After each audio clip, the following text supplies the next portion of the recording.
And thank you for joining us. You are watching the National News Desk, America's News Now, as we start with some breaking news this morning. Iran facing a massive crisis that could destroy the regime, with Tehran's power rapidly weakening and residents demanding a revolution.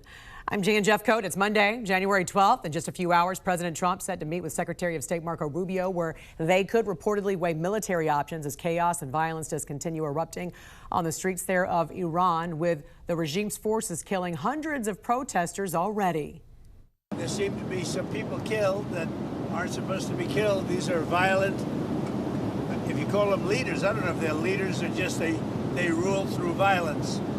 But we're looking at it very seriously. The military is looking at it, and we're looking at some very strong options. We'll make a determination. And we want to get right to Mark Boyle at the live desk with the very latest for us right now. Mark, Trump also said Iran has reached out and wants to negotiate. So what are you learning this morning? Well, we know that the Trump administration looks to get going early this morning on the possible future with Iran. What that would look like, it's not clear yet, Jan. It's a quickly evolving story. Those leaders in Iran are looking to work with the U.S., though, to avoid any more military intervention in the Middle Eastern nation. All of this comes as the third week of the nationwide anti-government protests continue.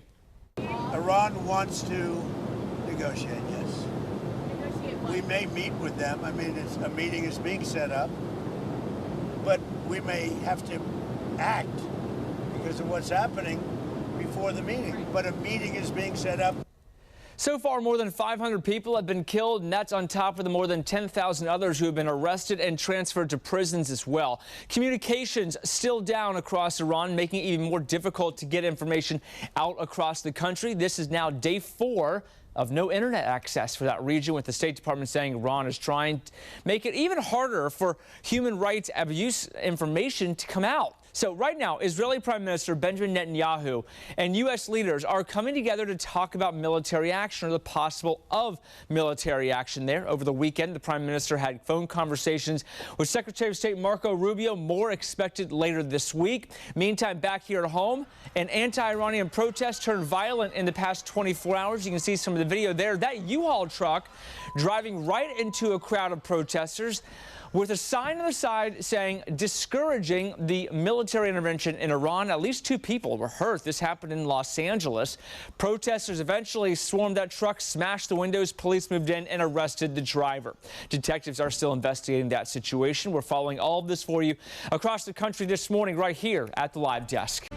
New conflicts continue heating up around the globe while the same wars rage on for years. The Global Peace Index reports recent data shows we've hit the highest number of current conflicts around the world since World War II.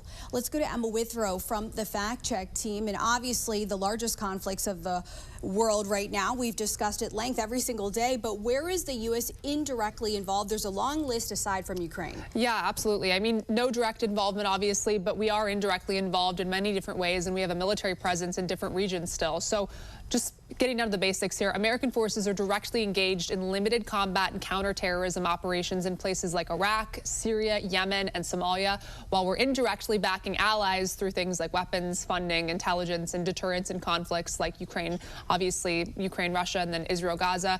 Also Taiwan-China tensions. So compared to past decades, this shows a shift away from these large ground wars and more towards persistent, global, lower-level military engagement and proxy conflicts, often without these formal war declarations like we used to see in the past. And there have been reports of tensions between Iran and Israel ramping up. Yeah. What's the status of that? We're starting to see the protests here. Yeah, I know. So there was a brief clash, at least in a ceasefire last year that happened. Both sides, though, say that they don't want a full-scale war, yet they're openly preparing for one if things escalate. So that's important to note. So Israel's continuing strikes against Iran-backed groups like Hezbollah, and Iran is signaling it's really ready to respond, making this a fragile standoff where miscalculation or proxy attacks even could really spiral into a larger conflict at hand. Yeah, Emma, thank you so much. Thank you. For more on this Fact Check team topic, including links to their sources, scan the QR code or visit thenationaldesk.com.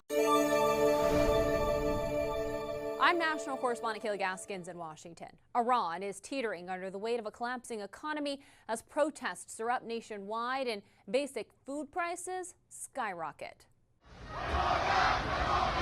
A spiraling economy in Iran continues fueling widespread protests across the nation. Consumers feeling the sting of out-of-control inflation. A week ago, I bought a tray of eggs for 2,200,000 rials. Today, I bought one for 3,500,000. And shopkeepers say empty stores and disappearing customers are becoming the norm. Market conditions are not good at all. President Trump backing the protesters on Truth Social, writing, "If Iran violently kills peaceful protesters, which is their custom, the United States of America will come to their rescue. We are locked and loaded and ready to go." Iran's army commander-in-chief responding to the threat. Today, there are no doubts about the hostility of the U.S. President and the criminal Prime Minister of Israel towards the Iranian nation. They allow themselves to meddle in this internal affair of ours. They tweet, they talk, they have been enemies throughout history. The day after Trump's Truth Social post, the American military captured Iran's ally, Nicolas Maduro, the leader of Venezuela. Reports now emerging that Iran's supreme leader, Ayatollah Ali Khamenei, has prepared a contingency plan to flee Tehran if security forces lose control, with Moscow as his reported destination. A route that mirrors the path taken by Syria's Bashar al-Assad when his security collapsed in December of 2024. Iran has long been seen as a destabilizing force in the Middle East, funding terror proxy groups like Hamas, Hezbollah, and the Houthi rebels. If the Islamic Republic falls, some experts argue it won't necessarily mean more stability for the region. There's no clear opposition to take control of the country, and there are high risks of internal chaos. Some experts predict the biggest beneficiaries, should the Iranian regime collapse, will be Iraq and the Gulf states in the short term. However, in the long term, Turkey is positioned to make the most gains. In Washington, I'm Kayla Gaskins. In other news now, the Trump administration continues its crackdown on countries that are hostile to the U.S., announcing new sanctions on Venezuela and Iran for developing and trading combat drones. At the same time, the U.S. is giving the Iran-backed terror group Hamas 2 months to disarm. The U.S. announced the deadline in an agreement with Israel about the future of Gaza.